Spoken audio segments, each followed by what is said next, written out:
Vamos.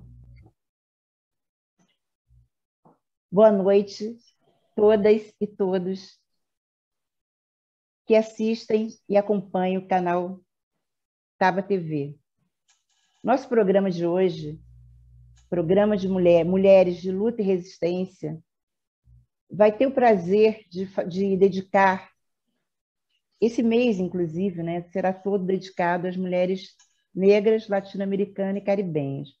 Por isso, eu gostaria muito que vocês dessem um like, fizessem o acompanhamento através das redes do nosso canal, nos siga.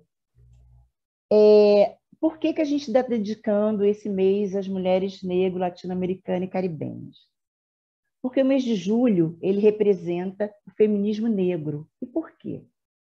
Em 1992, em Santo Domingo, na República Dominicana, aconteceu o primeiro encontro de mulheres latino-americanas, afro-caribenhas e afro-caribenhas, latino-americanas e afro-caribenhas. E o programa Mulheres de Luta e Resistência, do canal da Taba TV, traz esse mês como simbolismo da luta da mulher latino-americana, negro, latino-americana e caribenha. Esse programa ele teve a inspiração, né? E a inspiração do programa, não só do programa, mas como esse mês, ele é inspirado em Teresa de Benguela. Teresa de Benguela foi uma líder quilombola que viveu durante o século XVIII e, com a morte do companheiro, ela tornou-se rainha do quilombo. E, sob a sua liderança, a comunidade negra e indígena resistiu à escravidão por décadas. Ela sobrevivendo... Desculpa, vai ter que dar uma voltada aí. Nós está gravando, a gente volta. Porque misturou aqui a... Teresa de Benguela se tornou rainha do quilombo e, sob sua liderança, a comunidade negra e indígena resistiu à escravidão por 2 décadas, sobrevivendo até 1770, quando o quilombo foi destruído por forças portuguesas. E, em nome de Teresa de Benguela, queremos prestar nossa homenagem a Antonieta Barros, Acautune, Teodosina, Rosário Ribeiro, Benedita da Silva, Jurema Batista, Leci Brandão, Chiquinha Gonzaga, Ruth de Souza, Elisa Lucinda, Conceição Evaristo, Maria Filipa, Nazaré, Maria Conceição Nazaré, uma menininha do Cantuá, Luísa Marim, Lélia Gonzalez, Dandara, Carolina Maria de Jesus, Elza Soares, Mãe Estela de Oxóssi, entre outras, que foram tão importantes para a construção do feminismo negro e a emancipação de nós, mulheres negras. Dito isso, queremos apresentar a nossa entrevistada de hoje, que abre o nosso mês das pretas. É com você, Cida. Olá, pessoal, boa noite. Hoje é dia 7 de julho, a gente está à noite aqui fazendo uma entrevista maravilhosa. Aliás, estou falando em colocar em nome de entrevista, um bate-papo muito legal, muito gostoso com a Thaís Abel. Essa é a Taba TV, o nosso programa Mulheres de Luta e Resistência. Gostou? Acesse, se inscreva e dê o seu like. Então, Thaís, eu vou falar aqui só um pouquinho para poder te apresentar, porque as pessoas precisam saber desse mistério que envolve você. Eu achei super misterioso quando eu recebi o seu release. Mãe atípica, eu não sei o que é mãe atípica. Acadêmica, doutoranda em estudos africanos, literatura africana e palestrante personal poetry. É assim que se fala? Então, temos muita coisa a conversar na nossa noite de hoje. Eu queria perguntar primeiro para você. Primeiro falar de você pessoalmente, enquanto mulher, enquanto mãe, e o que é mãe atípica? Bom, olá, galera. Que bom. Agradeço o convite. É uma honra ser convidada para a abertura desse programa, né, dessa série do Taba TV. Isso eu estou muito honrada mesmo. Obrigada de verdade. Bom, eu sou a Thaís, né? Eu sempre gosto de colocar em primeiro lugar que eu sou mãe, porque hoje a maternidade é minha força vital, né? A maternidade é o que me move. Né? A maternidade, na verdade, existem várias, né? Vários tipos de maternidade. E eu me encaixo em uma, porque a sociedade pede, né, que a gente se classifique, que a gente se enquadre, que a gente encontre os nossos, né, nossos semelhantes e formemos grupos, né? Então, eu me considero uma mãe atípica, porque era o que antes chamaria de mãe especial, né? Porque minha filha é portadora de deficiência, minha filha é autista, né? E aí antigamente se falava, minha filha falaria não é normal, ela é Dela? anormal. Qual é o nome da princesa? Diana. Né? Então, antes o que usaríamos para anormal e normal, hoje, né, no mundo da inclusão, a gente usa típico ou atípico. Né? Então, a minha filha ela tem desenvolvimento atípico, e aí, por isso, eu adotei esse adjetivo para definir ou tentar definir o que é minha maternidade. Né? Então, por isso, eu sempre me apresento como mãe atípica, porque esse é tipo assim, a luva que faltava para eu entrar para o campo de batalha. Né? Ser mãe de uma criança atípica, de uma criança ser mãe negra, mãe de uma criança negra na Baixada Fluminense, que eu sou de São João de Meriti, né? Então eu acaba sendo impossível. É quase que inerente a militância, a luta, o ativismo, né? Ou a gente não tem como ficar parado, né? Então a minha luta constante é para ser uma mãe atípica, sim, né? E aí, se a gente for ver também, a gente tem vários tipos de mães atípicas, né? Porque tem várias maternidades que fogem do padrão típico social, ou dito como social, né? Dentro da formatação padrão. Então, eu procuro ser Geralmente, a sociedade coloca a mãe lá em segundo, terceiro, quarto, quinto plano. E quando essa mãe é mãe de uma criança portadora com deficiência, ou de uma pessoa portadora com deficiência, essa mãe é totalmente inútil. Essa mãe ela só serve para levar o filho para terapia, trazer o filho da terapia, pegar a cadeira de rodas, botar na cadeira de rodas. Né? Então, nós viramos mero objetos e não somos vistas com sentimento, com necessidades que o ser humano e o ser mulher exige. Né? Então, nessa minha luta de não ser essa mãe que fica reclusa no espaço que a sociedade quer colocar, eu luto diariamente para ser a Thaís acadêmica, que era o meu plano. Né? Meu plano era ter o filho e voltar para a universidade, então eu fiz isso, né, com muito sacrifício. Hoje eu estou na metade do doutorado em literaturas africanas na UFRJ, né, com um projeto bem denso, que eu fico assim, às vezes, ai meu Deus, o que eu fui inventar, né? Mas a gente tem que ter ineditismo. E aí o projeto não era que eu queria, não, sabe? Mas foi caminhando, e quando eu fui ver, o meu projeto ele está diretamente ligado com a questão da maternidade negra.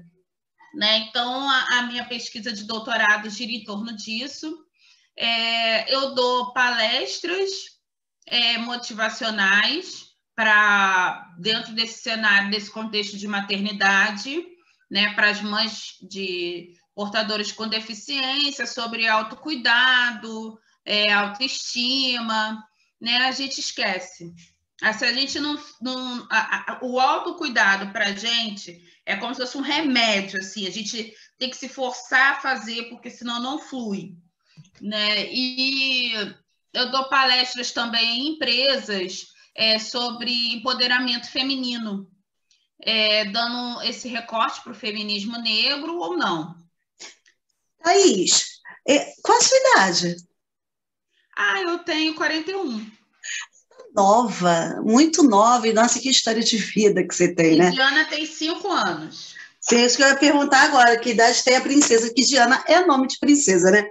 Então, mas quando você fala que tá palestra, o que está aqui, Personal Poetry, que essa palestra está dentro disso, por que esse nome, Personal Poetry?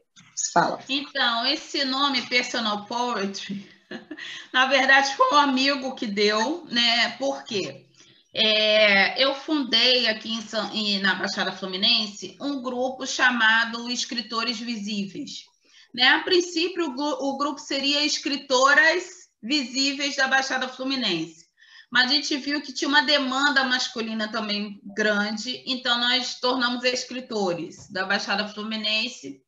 E nesse grupo é um espaço em que os escritores podem divulgar seus trabalhos, trocar informações, enfim. E aí eu comecei a declamar poemas, né, deles. E aí eu dou várias caras para os poemas deles. E aí um falou assim, nossa, você virou a personal, porque você está dando a cara para os nossos poemas.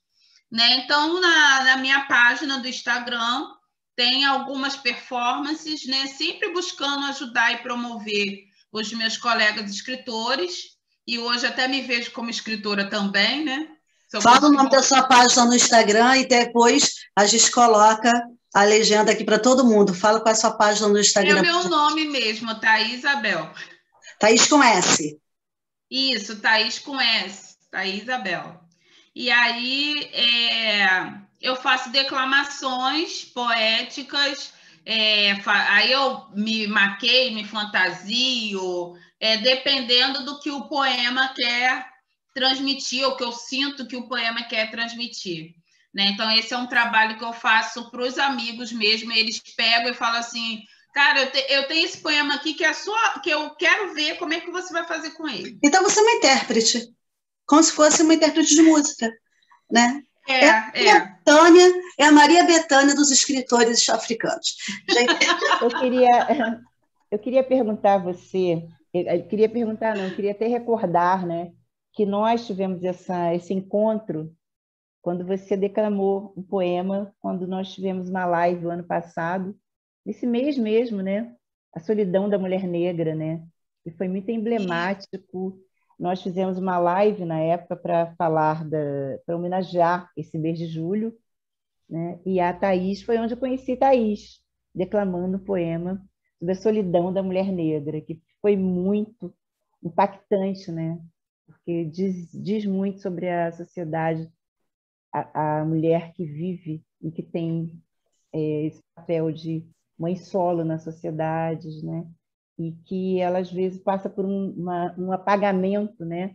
Uma invisibilidade muito muito grande. E aí foi onde tudo começou, né? Conhecer Thaís nessa live do Codim que fizemos juntas.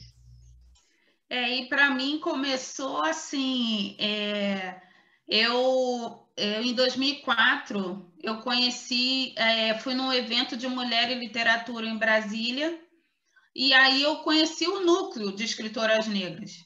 Eu estudando na UFRJ desde 2000, eu nunca tive... Sua graduação foi na UFRJ? Sim, minha graduação, especialização, mestrado e agora o doutorado. É a cria da UFRJ, né? Como é que foi essa sua trajetória até conseguir chegar na UFRJ? Bom, eu fui contemplada, sou moradora de São João de Meriti desde que nasci, moro na mesma rua. E o meu pai era estudante da UF, meu pai já terminou a faculdade com quase 50 anos, mas ele tinha na cabeça dele que eu, minha irmã e meu irmão, nós tínhamos que ter o melhor. Então, ele colocou a gente no melhor colégio de São João de Meriti, que era um colégio de freiras alemães. Ai, meu Deus!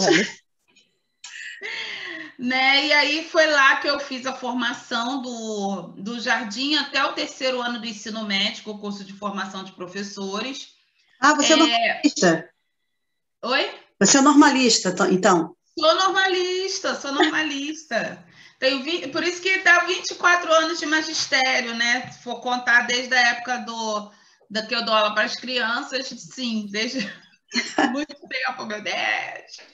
E aí, o que acontece? Meu pai tinha isso, né? A gente tinha que fazer o tudo do bom e do melhor. A gente fazia o curso de inglês, na época era o CCA, que era um grande curso, né? Nós não tínhamos roupa de marca, não tínhamos nada, mas tínhamos todos os estudos, o estudo, a mensalidade, tudo em dia. Nosso presente de Natal era o material escolar do ano seguinte, que minha mãe antecipava, que quando o pessoal estava pensando no Natal, minha mãe comprava o material. Minha mãe professora também, minha família todas somos professores.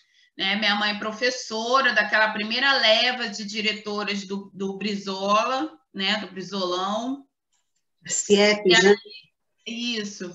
E aí minha mãe tinha isso, ó, Natal é livro, presente de Natal são os livros do próximo ano, os cadernos, e aí ela não tinha condições de comprar aqueles cadernos de capa decorada, então eu escolhi o papel de presente e aí ela encapava todos os nossos cadernos e livros com os papéis de presente que a gente tinha escolhido. Né? E assim foi a minha formação, que o meu pai, por ser fundador do movimento negro da UF, André Rebouças, na década de 70, o meu pai sempre teve essa coisa de, olha, nós negros temos que ser o melhor, eu estou educando vocês, meninas, para serem livres, para serem inteligentes, independentes, financeiramente, terem autonomia. Né? Então, meu pai sempre teve isso. Mas no ambiente escolar, isso não era um debate. Né? Então, a minha autoestima sempre foi muito abalada nesse cenário. Né? Eu até hoje falo que eu tenho uns amigos, até hoje, daquela época, eu falo, eu era pega-ningue, né, gente? Para quem é de outra geração, pega-ningue era quem não pegava ninguém. Não namorava, né? Né? Então, assim, eu não tive namorados nesse período, me interessei por alguns, mas não tinham interesse por mim, enfim. Era aquela toda construção racista, né? Não havia um debate. Você chegou a ter episódios de racismo no colégio de freiras, onde você era negra? Sim. Chegou a ter? Assim, não diretamente a mim, mas assim, teve uma vez que uma irmã estava dando aula e aí ela falou: olha, a fulana era tão preta, tão preta, tão pretinha, mas ela era tão boa. Né? E aí na minha sala só tinha eu e uma outra amiga negra. Aí a gente se olhou assim, né, e não falou nada. Então, assim, tinha essas pequenas situações, né, que nós éramos os únicos negros, sempre poucos, né, e nesses espaços. E a minha construção como negra, ela começa na faculdade, né? Eu até tenho uma das palestras que eu dou, quando eu dou em escola, falando desse processo, né, de aluna negra a professora negra. Até eu ter essa consciência de que eu era uma professora negra, demorou muitos anos. Eu só em 2014 é que eu fui ter consciência, para vocês verem, né? Eu sou formada há tanto tempo. Em 2014 é que eu comecei a ter consciência do meu papel político como professora, que foi o dia que eu entrei na sala e uma aluna falou assim: nossa, você é a primeira professora negra. Aí eu falei: para de bobeira, menina, que isso? Sério, professora, você é a primeira professora, eu sempre quis ter uma professora negra. E ela, pretinha também. Representatividade, né?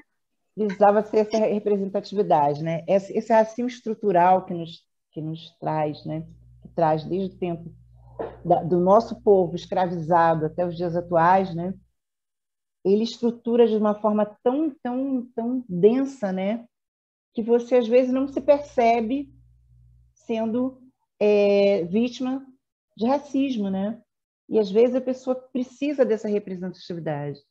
É isso que hoje está acontecendo com as cotas raciais, com as cotas que estão trazendo pessoas para dentro desse mundo branquificado aí que foi construída a nossa nação, né? Para para disputar esse mercado e mostrar que nós, né, temos os mesmos direitos e espaços, né? E aí eu comecei a quebrar alguns protocolos, porque as professoras, os professores negros, eles só são lembrados no mês de novembro, né? Chega 31 de outubro, aí começa a cutucar, ó, mês de novembro, a gente tem que apresentar alguma coisa, vocês já devem saber o que fazer, né? Então começaram assim, né? Você sabe o que fazer, então, né, vai criar, vai falar alguma coisa de orixá, né? Vai falar alguma coisa de orixá, né, para poder cumprir o protocolo da lei 10.639. E aí eu comecei a quebrar isso, né, conforme eu fui fazendo a especialização e tal. Eu comecei a quebrar isso, comecei a levar para os meus alunos a leituras dessas escritores e escritoras negros, e eles começaram a se identificar. Isso aí... Os principais autores negros que você coloca em suas aulas? E aí isso acontece tanto numa escola pública quanto na particular, na Zona Sul, enfim. Eu tenho aqui a Cristiane Sobral, né, o título do livro Não Vou Mais Lavar os Pratos. Vou mostrar a fotinho dela. Né? A Cristiane Sobral, essa aqui é a Diana, gente. Poxa, Diana, acabou de Olá, entrar. Diana! Linda! Só veio dar um oi. Essa é a Só Diana, veio dar um oi. Oi, tchau. Ela veio a brilhantar. Os meus alunos já estão acostumados. Inclusive, eu dei um curso de extensão no UFRJ de meses. E aí, no final, eu falei assim, gente, o que vocês acharam do curso? Ah, a Diana é linda, a Diana não sei o quê. Eu falei, gente, mas eu gastei minha saliva e vocês falando da Diana. Eles não... A Diana virou a estrela da companhia. Virou a estrela. Então, a Cristiane Sobral foi meu primeiro trabalho, assim, que eu coloquei os alunos em prova. Foram alunos do ensino noturno da favela do Rolas, em Santa Cruz. E aí isso mexeu tanto com a vida deles, né, que o título do livro é o título do poema que eu trabalhei com eles, Não Vou Mais Lavar os Pratos, sinto muito, eu aprendi a ler. Né? Então, já começa assim o poema. E aí eles estavam na fase de afirmar a leitura, eles estavam no 7º ano, mais ou menos, e aí eles leram esse poema, a gente fez um assalto poético no meio de um evento da escola, cada um foi levantando e a gente foi declamando, fazendo espécie de jogral, e eles tiveram contato com a escritora também. Ela hoje é da Zona Oeste, mas hoje mora em Brasília, Zona Oeste do Rio.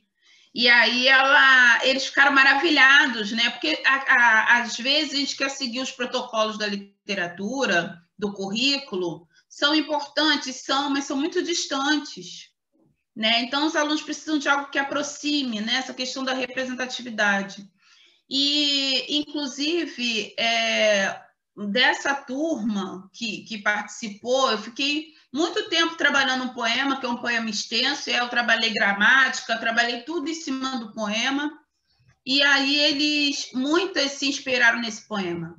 E aí, como eu tenho amizade com elas até hoje, uma se tornou nutricionista, outra se tornou professora, a outra que apanhava do marido conseguiu sair do ciclo de violência, né? Então, tem várias histórias que reverberaram depois dessa leitura, né, dessa aproximação, né? E aí a Cristiane Sobral também tem esse aqui, né? Só por hoje vou deixar o meu cabelo em paz, que ela fala só da temática do cabelo. Então ela tem um que ela fala do meu pichain elétrico. Meu pichain saiu pelas ruas atormentando todo mundo, né? Mas que ela estava bem. E aí isso aqui eu levei já para os jovens, né, do 8º ano, que inclusive tinha um que era muito, eles chamam zoado, né, por conta do cabelo do Black que ele resolveu assumir. E aí, nesse outro livro aqui da Cristiane, Terra Negra, tem um poema que ela fala que o cabelo é como uma árvore frondosa. Então, ele falou... Se me permite só uma parte, esses são livros que você coloca no Ensino Fundamental 2, não é isso? Isso. Se a escola for particular ou do ensino público. Isso, eu levo. A reação dos alunos particulares ou a reação dos alunos públicos, porque são públicos diferentes. Total. Né? Totalmente. Como é a reação, esse contraste de reação entre esses adolescentes, entre o ensino público e o ensino privado? Porque, basicamente, o ensino público tem muitos negros que têm essa representatividade. Como é que é isso, para você lidar com isso? Os alunos negros, eles ficam encantados pela aproximação, né? Esse aluno, por exemplo, quando ele viu que o cabelo dele era uma árvore frondosa, ele ficou super feliz, ele fez um autorretrato com o black dele era uma árvore cheia de frutos, né? Então, assim, para esse público, o retorno é muito afetivo, né? Essa coisa do encontro, é como se eles estivessem se encontrando. Já para o público de ensino particular, é revelador. Eles ficam chocados, né? Então, eu tenho uma das palestras que eu costumo dar à escola sobre vidas negras importam. E aí eu boto interrogação. Vidas negras importam? E aí eu vou mostrando para eles situações do racismo estrutural, né? Então, assim, vítima de bala perdida. Vocês já repararam que a maioria é negra? Aí eles ficam, assim, assustados. Não todos? Eles não se dão conta. E aí eu dei essa palestra para uma turma de um colégio particular em Cabo Frio, e aí tinha uma menina negra só na turma. A menina falou que aquela palestra mudou todo... Ela depois veio conversar comigo, buscou meu Instagram, e falou que mudou a maneira que os colegas tratavam ela, né? Porque eles achavam que ela tinha muito mimimi, né? Que era muito mimimi o que ela falava, o que ela contestava, né? E aí eles passaram a enxergar melhor, né? Então, essas leituras, elas também ajudam a quebrar isso, né? E no curso que eu ofereço online, eu falo justamente disso, que quando a gente dá aula na educação infantil, nós não precisamos pautar a causa racista, porque a criança, ela é pura, é inocente, né? Ela vem com aquela pureza, então a gente só precisa desenvolver isso, porque já é inerente na criança a aceitação. O que atrapalha é conforme vai crescendo a construção, né, externa, né, que vai formando a personalidade daquele cidadão, né? Então, um cenário escolar na educação infantil, em que ele possa estar lendo uma historinha infantil, que tem uma bonequinha negra, que tem um bonequinho indígena, né? Então, é a coisa fluir, né? Não necessariamente fazer o recorte do dia 13 de maio, recorte no dia 25 de julho, o mês de novembro, né? É uma leitura fluida, né? Tem um escritor, Carlos Carvalho, que ele tem um personagem chamado Xavier, é um menininho pretinho de boné, né? E aí o Xavier, ele tem um projeto de música e letramento, e o Xavier solta a pipa, corre, e aí é muito engraçado, pula pula o muro, e aí os meninos da classe alta, que moram em prédios, apartamentos, ficam querendo ter a vida do Xavier, né? Que é soltar pipa, pular, bola de gude, né? E quanto os outros meninos, eles se identificam ali, né? Com aquele personagem, eles veem aquele personagem, eles querem se nomear Xavier, né? Então, essas leituras são muito significativas, né? Então, aí eu tenho Elizabeth Nascimento, né, que é uma escritora que tem 10 livros publicados. A leitura dela vai de literatura infantil à literatura erótica, né? É bem vasto. é uma escritora que é doutora, né? Então, assim, a gente tem muitos escritores. Posso fazer uma pergunta técnica enquanto professora, na fase da pedagogia? Você, enquanto professor, mesmo que seja ensino público e tal, os outros professores de letras, acredito que devem existir outros professores de letras de português, né, literatura no colégio. Esses livros é a base pedagógica para todos ou só você que trabalha nesse veio? Só eu que trabalho. Só eu que trabalho, mas eu contamino. Mas eu contamino. Isso é resistência. Isso é luta. O que aconteceu na escola que eu trabalho do Estado do Rio, eu dei uma palestra para os professores que eles ficaram chocados. Essas palestras que eu dou em empresas e escolas particulares, eu dei para os meus colegas. Eles ficaram chocados com determinadas construções. Inclusive, a professora de História negra, ela não sabia que máscara de Flandres é a máscara que silenciavam as escravas. E principalmente na hora do estupro, né?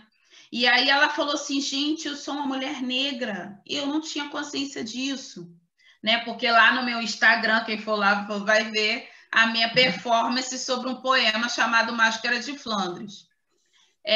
Então, o que aconteceu? Eu acabei que alguns dos meus colegas estão fazendo o meu curso. Né? Então, pelo menos, assim, tenha vontade. A gente não teve a formação. A gente não tem a formação, na verdade. A gente sai da faculdade cru. Né? A gente tem que correr por fora. E a gente ainda enfrenta uma LDB que não quer colocar o ensino das comunidades africanas, né, da sociedade africana, e nem dos índios. Eles querem tirar absolutamente tudo, né, das tradicionais, chamadas nossas escolas tradicionais. Escola não, comunidade tradicional. Fala aí, Rê. O que a gente percebe é que, primeiro, que as escolas já trazem os conteúdos programáticos, né, para que os professores sigam aquela linha. Segundo, que como uma das últimas grandes construções do Carnaval, que foi aquele o samba da Mangueira, né, história que a história não conta, né? Então, existe uma resistência dentro do ensino, né, brasileiro a contar a verdadeira história do Brasil.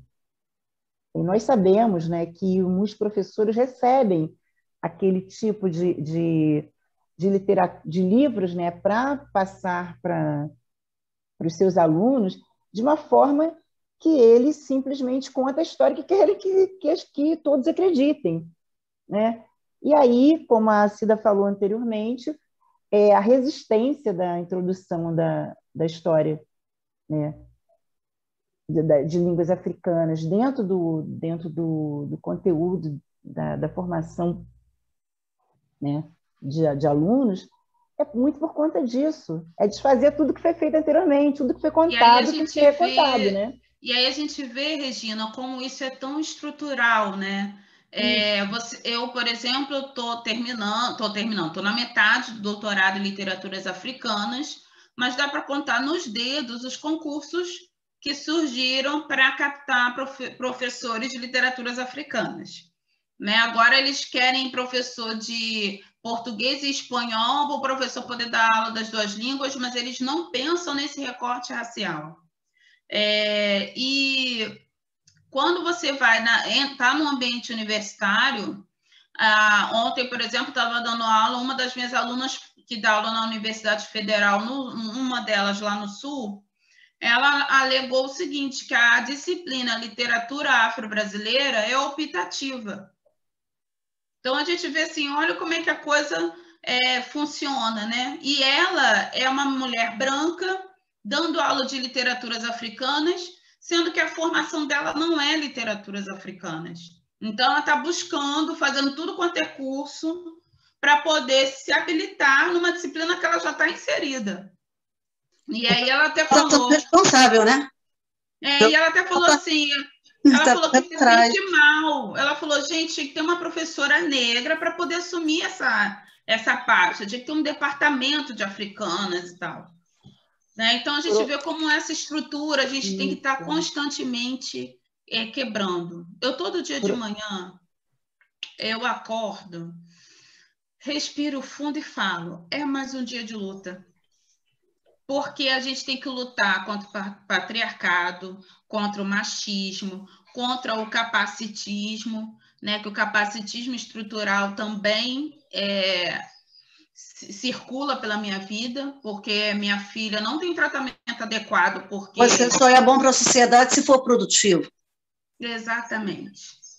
Né? Então, todo dia de manhã é respirar e vamos embora. Qual é a luta do dia? É matar um leão por dia. Você merece todos os parabéns possíveis do mundo. Eu acredito que ao longo da sua vida, até da sua jornada até acadêmica, enquanto mãe, e até o seu discurso enquanto mulher negra, lutadora de resistência, você deve ter ouvido algumas, até o tal do mimimi. Ah, mas é exagero, hoje em dia é tudo mimimi, hoje em dia é tudo exagero, hoje em dia não pode nada disso. O mimimi sempre vai ser a dor de alguém. Mimimi é dor. Olha, eu apresentei meu projeto de doutorado pela primeira vez para uma banca branca. E a justificativa do meu trabalho é justamente a maternidade. E aí eu fui questionada se eu, sendo mãe de uma criança especial, se eu teria condições de contribuir para a academia. Eles nem sequer perguntaram sobre o meu trabalho, sobre o meu projeto, quais eram as propostas, não. Uma das pessoas ainda se referiu ao meu trabalho como caralha. Desculpa a expressão, mas foi essa palavra que foi usada. Esta caralha. Caralha. Para fazer referência ao meu projeto. Esta caralha não tem lé com cré. Né? Olha, eu fiquei meses com essa frase ecoando na minha cabeça. Né? E assim, numa situação, num contexto que eu, enquanto mulher preta, eu poderia denunciar. Tinha todas as ferramentas para denunciar. Mas eu fiquei pensando no que isso poderia me resultar, me causar no futuro. E não denunciei. Né? Não denunciei por medo. Você teve medo? Medo de represália, porque eram 3 professores, né, numa banca, professores que eu vou circular. O departamento é pequeno, né? Então, professores que eu vou circular, que eu vou conhecer. É uma coação, não é, Thaís? Isso é uma coação. Né? Então, foi muito difícil ouvir isso. Muito difícil ter sido desmerecida. Mas eu tive uma orientadora que... Aliás, nesse dia, eu nunca vi minha orientadora chorar. E ela chorava copiosamente. Que ela não entendia aquilo, né? Mas ela não deixou de desistir. Aí eu falei, quer saber? Eu acho que esse povo tem razão. Ela, não, agora não é opção. Agora você precisa enfrentar. E aí eu tentei de novo, no outro semestre, já era outra banca. Aí eu passei em primeiro lugar. Né? Então, assim, a diferença, né? E assim, a vontade da banca anterior de me reprovar era tão grande que existia a cota para negros, a média seria 6, e eles me deram 5,5. Houve outros reprovados que tiraram 6, né? Eles deram 6 e não deram 7. Mas para mim, que era negra, se eles dessem 6, eu passaria, então eles me deram 5,5. Né? Então, assim, foi muito humilhante, muito humilhante. Mas com esses 2 anos de doutorado, o meu trabalho ganhou cada vez mais força, né? Que é sobre serendipidade. É um termo que aí acho que a gente vai precisar de outra live para poder falar sobre isso. Você pode repetir? Serendipidade. E aí... Você pode explicar só 2 segundos o que é? Sem tese. É assim, de uma maneira objetiva, serendipidades são descobertas acidentais que trazem circunstâncias de felicidade. Então, é uma descoberta acidental feliz. Vou dar um exemplo da ciência.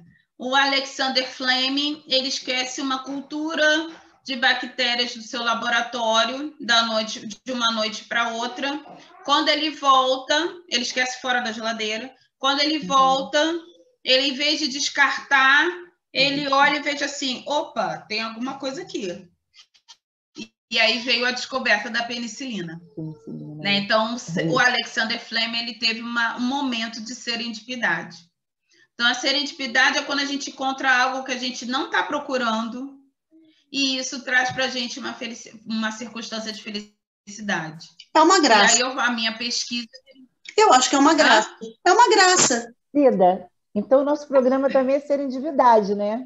Com certeza, Regina. Porque nós não estávamos procurando, nós fomos convidadas para ter essa aventura, né? Ter essa jornada E aí esse termo é muito usado na ciência, no campo jurídico, mas não tem na literatura. Então, isso é inovador mesmo. A gente só tem um trabalho desse na Argentina, mas não no mesmo recorte que eu faço. E aí, nesses 2 anos, eu apresentei, a pandemia nesse caso favoreceu, porque os congressos, simpósios, todos online, eu comecei a ganhar seguidores por conta da serendipidade. Que bacana. Né? Então, juntou a serendipidade com personal poetry, e aí eu comecei, e também a minha militância dentro da maternidade atípica, e aí eu comecei a atrair pessoas que se interessaram pelo tema, né? E aí meu trabalho ganhou força, né? Ganhou força, a minha qualificação tem 2 semanas, né? Então, assim, estou na metade da pesquisa, e essa serendipidade ela é muito forte nas protagonistas negras. E aí eu uso os livros da Conceição... Serendipidade. Não, serendipidade. Serendipidade. Isso. Isso, eu já vou anotar aqui no meu caderninho. Olha, aprendi uma coisa agora com a professora Thaís. Está colocada no chat. Ó, escrevi aí, ó. Serendipidade. Que ótimo. Eu já coloquei aqui serendipidade para ser uma marca, né? De coisas boas que a gente encontra no caminho, como encontramos você, que para mim é uma representante legítima de serendipidade. Desde quando eu te conheci lá... E aí eu vejo a serendipidade na Conceição Evaristo, né? No livro da Conceição Evaristo, Submissas Lágrimas de Mulheres, e no livro da Paulina Chiziane, que é uma escritora moçambicana, no romance chamado Niquete. Que legal. Thaís, a gente está começando a se aproximar do finalzinho do nosso programa do dia, da noite, aliás, a gente está à noite, e eu vou falar primeiro, depois eu deixo para você e a Regina finalizarem. Eu estou muito feliz dessa nossa entrevista de hoje, muito prazer te conhecer, muito prazer aprender com você, eu também sou professora, para ser professor já é uma luta todos os dias, né? Por mais que a gente tenha plano de ensino, a dinâmica de sala de aula, ela muda, ela é um monstrinho que ela vai se aumentando e se recriando todos os dias. E nós, professores, tivemos que nos recriar enquanto pandemia. Né? E assim, a sala de aula é legal porque você olha olho no olho, você tem ali a interatividade, você pega... Assim. Então, hoje o nosso desafio está ainda maior, sendo professores na pandemia, o seu desafio, acredito que seja maior ainda, de ter que levar essa mensagem, de ter que conduzir, fazer refletir, trazer à luz esses escritores negros, essas escritoras negras, e aí você transmite, através das suas aulas, toda a sua luta e resistência. Então, você é a cara do programa Mulheres de Luta e Resistência. Eu te desejo toda boa sorte, todo sucesso na sua jornada. Regina, a bola está com você. Então, faltou a nossa amiga Thaís falar do sonho. Ela disse no início da entrevista, né, que tinha muitos sonhos. Mas com certeza ela tem um guardadinho aí que ela vai colocar para a gente em primeira mão, para nós fecharmos com chaves de ouro. Um sonho e um poema. Um sonho e um poema. Bom, meu sonho, eu tenho vários mesmo, mas hoje a minha maior luta é para que minha filha e outras crianças autistas tenham um tratamento digno, né? Então, a minha luta hoje é essa, né? A gente passa por muitas dificuldades. Eu ainda estou no cenário privilegiado em relação a muitos, mas mesmo assim a gente falta muita coisa. O tempo está passando, a intervenção precoce é essencial e a minha filha está perdendo esse tempo. Então, meu sonho hoje é que isso se resolva da melhor maneira possível, porque eu sei que tem um grupo de mães, né? Nós estamos juntas lutando, então um conseguindo, os outros também vão conseguir.